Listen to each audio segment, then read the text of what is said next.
What's up, Split Screeners? My name is Griffin, Thennel, News Director of Split Screen. Unfortunately, E3 came and went, and we weren't able to do any formal, timely coverage of it because it was right in the middle of Finals Week. We still want to give you something, though, because E3 is such a big deal in the gaming community. So we decided we're going to give you a quick, speedy recap, kind of a lightning round, if you will, of the best things from the E3 press conferences. So without further ado, strap in and let's go! 3, 2, 1. Sunday started with Microsoft, and they showed off a lot of interesting stuff. We got our official name and price for the Xbox Scorpio. It's now called the Xbox One X and will cost $499. It is totally not anything like the PS4 Pro though.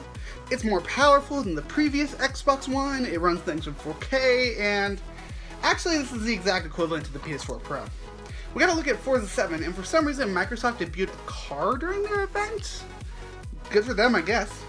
Metro Exodus was announced. From the trailer, it looks like a semi-open world survival game, but more importantly, it featured Zombie Bear number 1 of E3. We got our first look at Assassin's Creed Origins, which looks like more Assassin's Creed with a new combat style, which I am perfectly okay with. Microsoft also announced that they would be bringing the PC hit PlayerUnknown's Battlegrounds to consoles as an Xbox exclusive. But it looks like the developers are looking to bring it to PS4 as well, so maybe not as exclusive as we thought. State of Decay 2 looks great, and for fans of the first one, this is a home run. Microsoft was also big on indies at their press conference and gave a bunch of release dates for them.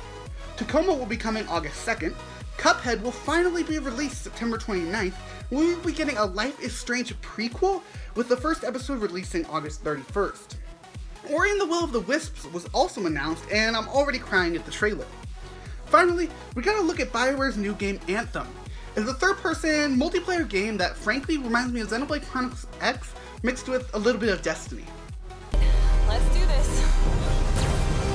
See you on the other side. PlayStation took the stage later that day.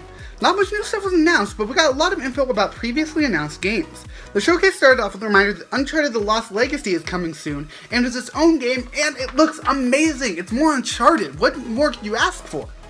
After that, we saw this new announcement for a new DLC for Horizon Zero Dawn, in this snowy atmosphere and possibly a new machine to take down.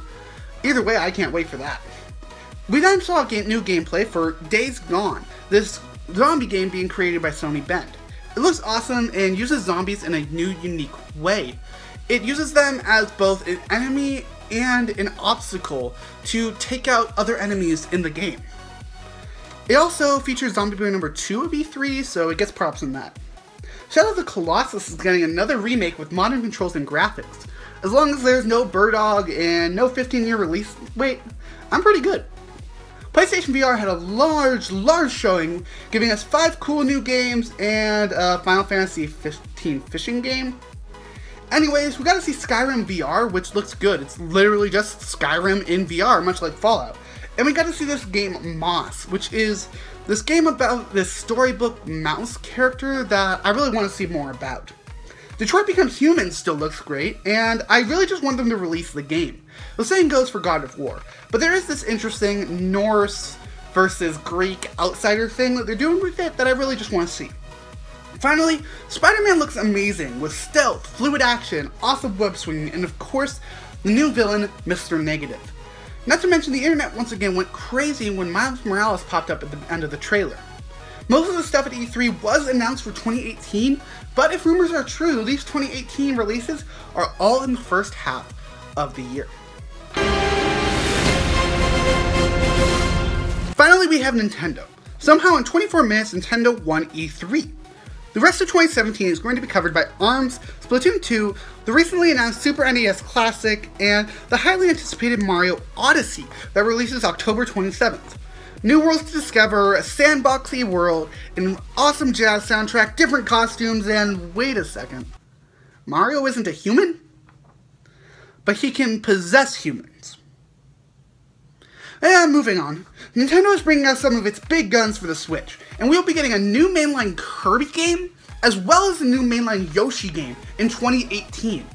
Also, Game Freak has officially stated they're working on a Pokemon RPG for the Switch. It's about time they brought Pokemon to consoles, but really I just want a Pokemon Snap remake. And this is not really that big of a deal, but Metroid Prime 4 is officially announced. We're finally getting Metroid back. But Retro is not making the game. They made the first 3 Metroid Primes. So what will really happen? Well, we'll just have to wait a bit longer to see. And that's it. That's everything for the major E3 press conferences. Thank you for tuning in. Now back to you guys in the studio.